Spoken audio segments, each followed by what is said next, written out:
Welcome to the Sell versus Rent webinar. My name's Evan Kaufman, your VA loan originator, helping military families move all across the country. Now, today we're going to discuss something that was really important, especially I know while I was in the military and I was moving from one state to another, deciding what am I going to do with my current home. And even if you're not in the military, this is something where you got to decide, what am I going to do with my current home when I'm moving to a new one? Should I sell it or potentially rent it out? We're going to give you some good tools today to try to help analyze and make that decision the best way possible that you can. So we have a couple objectives. For those objectives, first we're going to look at renting and take into account some rental considerations. And we're even going to analyze some numbers. I'm going to pull up and show you a pro forma and how you could do one of those for yourself to get a good idea. Could it be a decent rental or not? Next, we're going to look at listing considerations because you have to do both these side by side when you're really making this decision. And for the listing consideration, it's what should you take into account, and then also how to run the rough numbers, essentially an estimated seller net sheet. Then we're going to take into consideration what we got to think about if we're going to analyze the two decisions, renting versus selling. And then lastly, we're going to touch on the three key takeaways that you can have so that if for some reason you missed or glossed over what we were talking about, there are three good things that hopefully they can help you make this decision going forward. But we really want to pay attention to the details, and that's where we're going to step next. So looking at rental considerations. First, you should ask yourself, is this home meant to be a rental? That is a critical question to ask yourself. We deal with a lot of clients who are making that move out of state to a new place or even across town. Like, Evan, I really want to be a landlord. Absolutely wonderful. My wife and I, we own a lot of rentals ourselves, absolutely enjoy it, can be very rewarding, but it's not always meant for everyone necessarily. And then if you've decided you want to commit to it, not every home is meant to be a rental. So you really got to ask yourself, is this home meant to be a rental? Just because we happen to buy it 3-4 years ago when our family moved to that new location and we loved the home doesn't mean it's just meant to be a rental. We don't want to become landlords more by convenience than by choice. So we got to analyze it. And that's really where I want you to think when you're analyzing a home as a rental. You want to think objectively, not subjectively.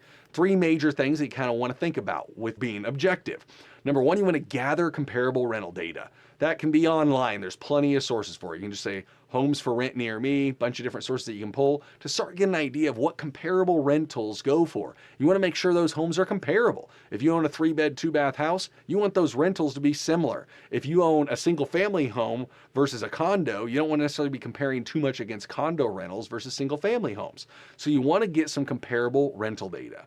Then you want to create a realistic pro forma, which we're going to hit on here on the next slide. This is where you run the rough numbers yourself to see, hey, could this rental really be worthwhile? Sometimes folks tell me, Evan, man, I can rent my home out for $2,000 a month. I'm like, awesome. And they think I'm making $2,000 a month. Well, we start deducting out things. What are those things we got to deduct out? We'll talk on, but once you deduct it all out, they find out that they're actually negative or it might only be $100 or $200. Is that worth the risk? We got to run those numbers to see if it's worthwhile or not. And then lastly, you always, especially when you're moving from your home that you've been living in, you have to compare your home against an actual rental investment for the same area or anywhere else that you could go invest that money. When you know how to do this rough pro forma that we're going to talk on here, and you take that and apply it to some other rentals, that really helps you make the decision. As I always say, a very common scenario that we work with a lot of military families that are PCS and making that move around the country, they might have bought a home that was really fit for their family. Let's say they had 4 or 5 kids. They bought a 6-bedroom house or something like that. Really nice, top granite countertops. And then we really dig into it and notice, hey, that's not necessarily meant to be a real rental for that area. That's not a common house that rents out very well. So it might not be the right property, but they still really want to be a landlord. So we figured out how to transition that to another investment property in the area or somewhere else, maybe where they're moving to next, so it can be close to them, but making that analysis. But sometimes folks actually buy a nice home. Let's say it's a 3-bed, 2-bath. That's the most common built home out there. And in the area you're in, that is a pretty good rental. Great. Once you do this analysis, you'll be really comfortable knowing, all right, I want to be a landlord. This is the house that I want to have as a rental, and it makes sense. And we already own it. We don't have to worry about anything. Wonderful. That's the whole goal of this analysis. So think objectively, not subjectively, especially when you're taking into account rental considerations. Now, running those numbers for the rental. Here's the main deal. You can take a photo of the chart we have for you here, but this is a rough pro forma that you got to create for the home that you're thinking you might want to rent out. So going down the line here, First, you want to make sure that you take into account the estimated income for the home. Now, you can do this on an annual or monthly basis. I typically recommend, hey, you want to do it on a monthly basis and then convert it to annual so you see both, or do it as an annual basis and then convert it back to monthly so you get a good feel for what that looks like in both cases. Once you've looked at some comparable rentals in your area or talked with a real estate agent or a property management company, and you're like, okay, hey, this home could rent for about $2,000. Wonderful. You know, $2,000. Some folks assume that's it. Well, now we got to start knocking off deductions. The first thing right in that income category is you got to account for potential vacancies. Even if it's a single family home and it's 100% rented or 0% rented, you got to take into account some potential vacancies in the long run. If you rent that home out to a family and they're there for 2 years, but then they leave and you take 2 months to get it ready again, right there you've got 1 out of 12 months that are technically vacant. So you'd have around a 8% vacancy rate. So you want to account for that. That's typically going to be 5 to 12% depending on what you're trying to rent out. Now that's going to equal for you your total potential income. Now we want to start deducting out the expenses. Right out the gate, property management. If you're going to rent your home out, even if you're going to manage the rental, we always recommend you still account for property management. Either you actually pay for a property manager to help take care of the property, or you make sure that you account for paying yourself. How many times do I know folks have decided, hey, I want to be a landlord, and they're renting it out and they tell me, Evan, I'm making so much, here's my return, and they don't account for property management because they're like, oh, I'm doing it myself. It's easy. It's only maybe a call every couple months. I get that, but what happens if something happens to you? Or you just decide you don't want to be a landlord and you decide you have to start hiring a property manager. You want to account from that from the start.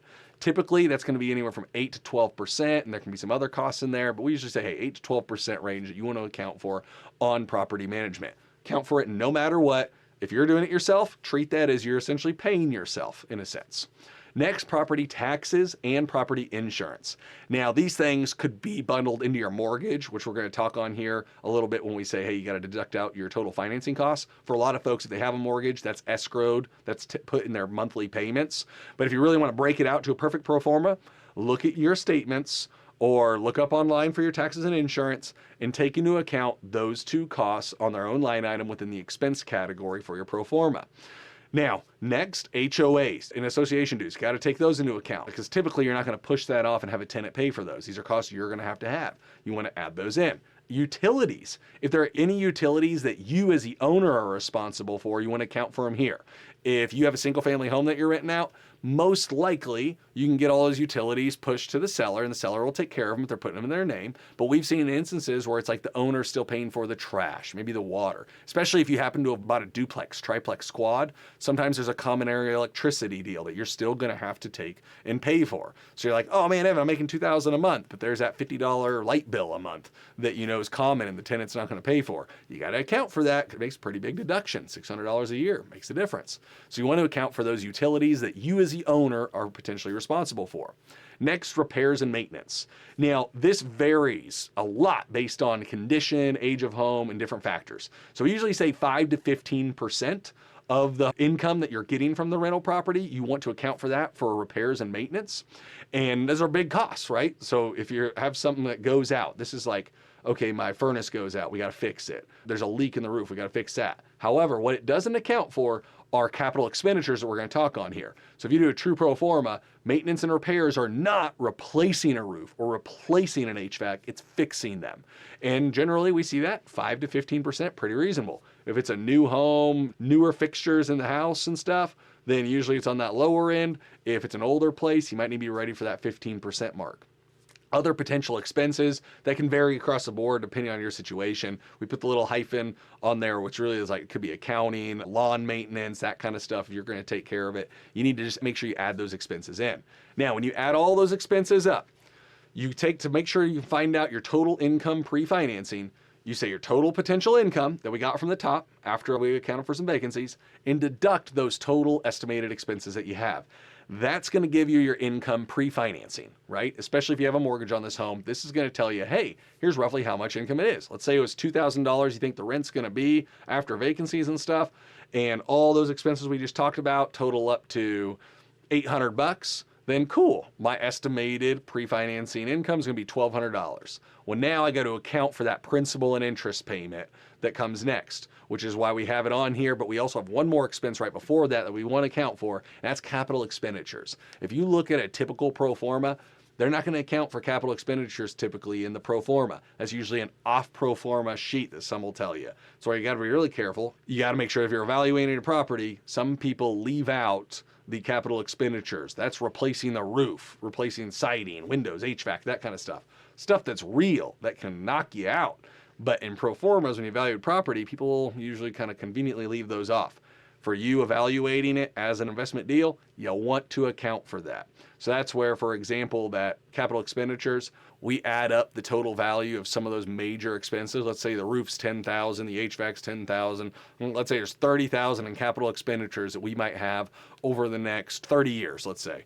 Then we break that down to where we know, hey, we got to account for about $1,000 a year for capital expenditures over the long haul. That's a very simplified way of looking at it, but if some of your stuff might be replaced sooner than later, you might want to up that number. So you want to account for it to make sure that you know you're ready for them when that time comes. That's probably the biggest silent killer I see folks get hit by when they're investing in real estate. Then we want to deduct out our financing costs. Does this rental make sense? So you deduct that principal and interest payment. Or if you didn't put taxes and insurance up higher and you have those lumped into your mortgage and you want to deduct them now, it's perfectly fine. But the whole point is we want to get down at potential net income being a true representation of how much cash that you think you're going to have from this property if you rent it out. Because the cash is the main thing that matters. Even if you're paying down, remember with that mortgage, you're ideally paying down some of the principal, so you're building equity, which is technically a return, but it's not actual cash that you're getting right away. So this pro forma gives you a good idea of what your true cash is on that rental that you want to take into account. Then you can add back in that principal reduction if you want to see, hey, I'm making a little better return. But for most folks, you want to know, hey, if I rent this out, am I going to have to be putting money in each month, or do I potentially get some money out? This is the basic analysis that'll get you there. You want some more advanced stuff? Please reach out to me. I'm more than happy to go over scenarios where you can get this as detailed as you like. But this is a good basic, especially if you're looking at your single family home or duplex, triplex, quad, deciding to try to rent it, moving to your next location. So now we got a good idea on pro forma. Okay, I penciled it out, Evan. It works. It looks like my pro forma is giving me a few $100 a month. I like this.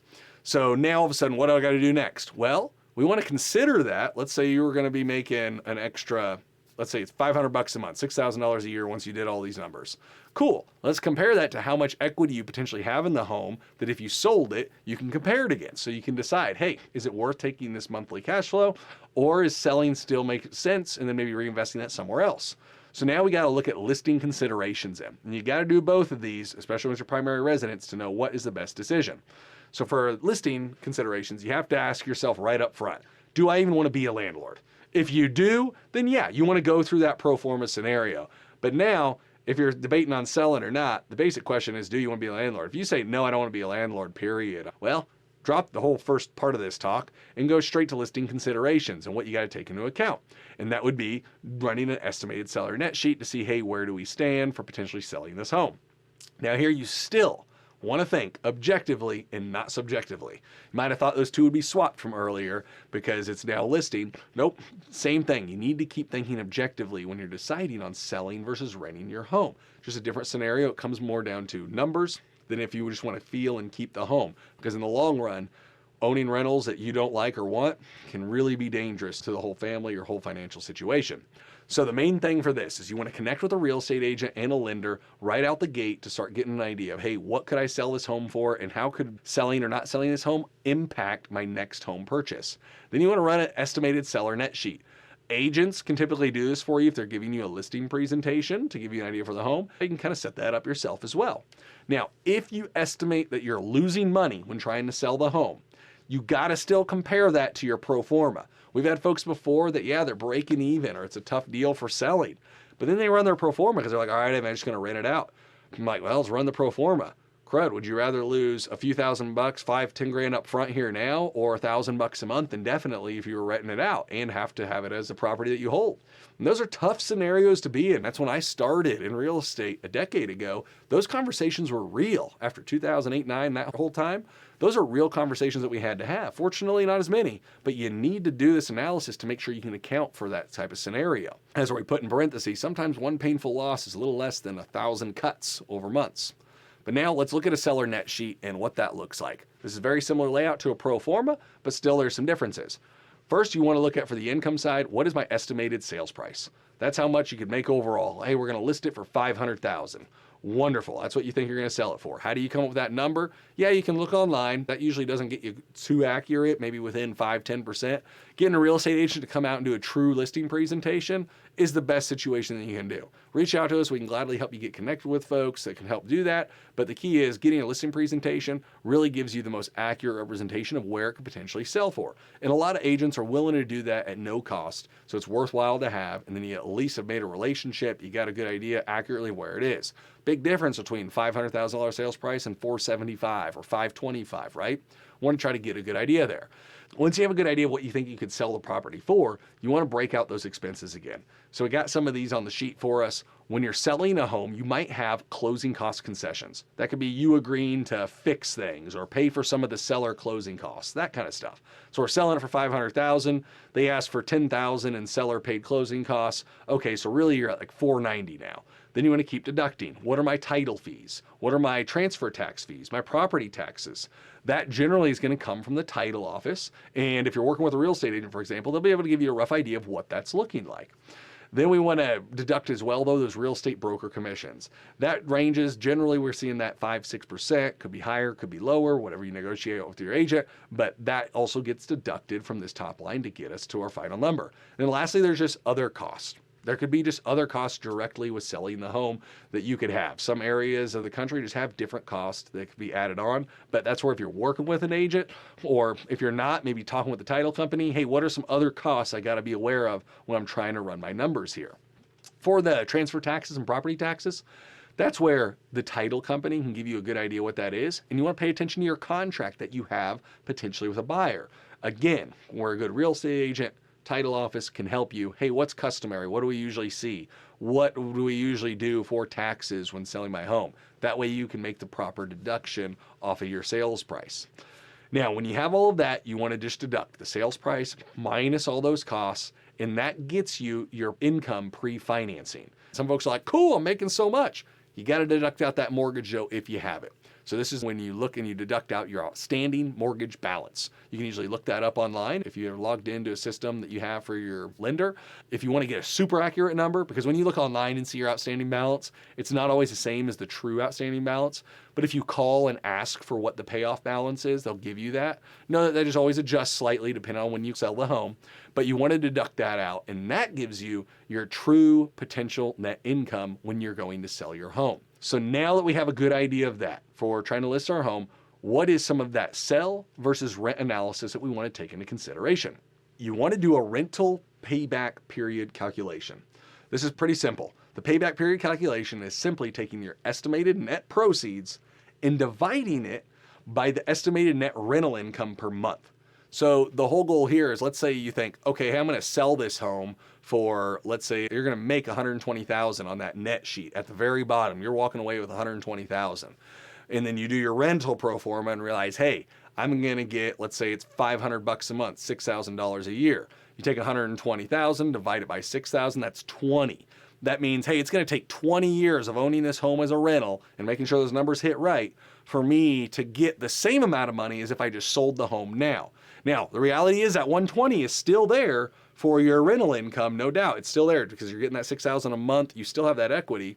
But what you got to do then is take it a step further and go, okay, if I sold this home and took the 120 now, could I or would I invest it somewhere else or put it somewhere else in my life that gives me a greater benefit than that $6,000 a year rental income? That's where that rental payback period calculation helps you better make that decision. As I always say, hey, the lower that number, sometimes the more advantageous renting can be, as long as that rental number makes sense. If it's only 100, 200 bucks a month on a massive mortgage, that might be pretty risky still. But rental payback period helps you just get a good idea of, hey, what type of return am I really getting from this as a rental versus as if I just sold it and put it somewhere else. Helps start giving you an idea. The higher that number is, you may decide that you want to sell and take that money and put it elsewhere. The lower that number is, you might want to keep it and use it as a rental. Next, you want to consider market conditions. So the whole deal is if you're leaving an area that you know is kind of going downhill, is the rental market there positive? If it's not, you might want to just sell. Even if the rents look great, but you know the area is changing, you might want to sell. Or if it's growing. We have a lot of clients that are going to locations in the military that are growing significantly. Hey, even if that rental doesn't quite make a lot of sense right now, maybe in another 5-10 years, because the area is just growing a lot, population, job, income, all that good stuff. We have a whole other video on. If it's all growing well, wonderful. You might want to keep that. Then as well, you want to consider your purchasing power implications. This is why earlier I said add a lender, not just because I am a lender, but because you need to think about your next purchase. For example, our military families that we work with, they may want to keep that home as a rental. But when we run the numbers and they want to use a VA loan next, so they have to use a VA loan for the next one, lower down payment, no PMI, all that good stuff, ability to do a streamlined refi. Let's say we run those numbers and they have to sell that home to get the next one. You want to know that up front before you get a tenant in there and start making the decision on the next purchase. Or you want to know, like what we do all the time, hey, Evan, we want to keep this home, especially because let's say it has a super low interest rate. What's the interest rate on the next home and how's it going to work for me? What can I expect for payments and stuff? Can I be contingent or not contingent on selling this home to buy the next one? That simply means, do I have to sell or get this rented in order to buy the next home? You want to know that answer because you're leaving one area, you want to make sure that you don't mess up your next purchase. So working with a lender, very important. And the whole reason for that is that if you're keeping that old home as a rental, it can have a major impact on your debt to income ratio. Because for mortgages, debt to income ratio drives pretty much the majority of your qualification. You need to make sure that debt to income ratio is as low as possible. If you're going to keep that existing mortgage payment and HOA dues and all that stuff on the home that you're trying to rent out, that's going to negatively impact it. So then we got to discuss, hey, what would the potential rents do to help you offset that? Would it be positive, negative, or break even? Just important implications to take into account. Then as well, VA loan eligibility. This is where I talk on, hey, if you want to keep that home as a rental, let's say you bought it and it was a $400,000 loan at the time, and we do the numbers by your VA certificate of eligibility, it might limit you from how much you can do with 0% down on your next VA loan. Because there's some loan limits that kick in on a VA loan if you're going to keep your old rental. If you're going to sell everything and have what's called full VA loan entitlement, then there's no loan limits. Absolutely awesome. We can do 0% down on a $2 million home. Works. We've done $1 million, $2 million homes we've helped work with before, so it's doable. But if you're going to keep an old VA loan, then all of a sudden that limits the 0% down eligibility. You can still go higher with a VA loan, but then you got to start bringing some potential down payment, and we got to do that calculation for you. So just know that keeping a home as a rental can have some implication on that future loan, especially if it's a VA loan, when we want to take that into account. From all this, what are 3 key takeaways that I can have? Number 1, decide if you really want to be a landlord. And make sure that is your property even meant to be a rental in the first place? Some homes are, some homes are not. You want to do that analysis, and hopefully what we did helps do that. That's for number 2. You want to run that pro forma and that listing analysis together. And you got to compare that with that net sheet and the payback period that we did for the calculation to help give you an idea of, is this a good decision for me or not? You really want to run both. And one of the big things I always say is that if you're leaning that rental way, then make sure you compare it to other potential rental investments. We've worked with clients before where all of a sudden they realize, wow, Evan, if I just sell this home, my rental's not a bad rental, but those ones are awesome rentals. Great. Why don't you go do that? Because those are better rentals. That's why you do these analysis. Now, number 3 is simply to make sure that you take into consideration the future lending implications that you might have keeping the home as a rental. That's the whole, do you have to be contingent on selling it or not? Work with a lender from the gate to know what impact could this have on my next conventional, VA, FHA, whatever loan I'm trying to do. And again, more than happy to help you with that. So as we always say at the end here, the best way if you're trying to win a home with a VA loan, reach out to someone who knows it. My name's Evan Kaufman, your VA loan originator, helping military families move all across the country. Thank you very much for your time. Take care.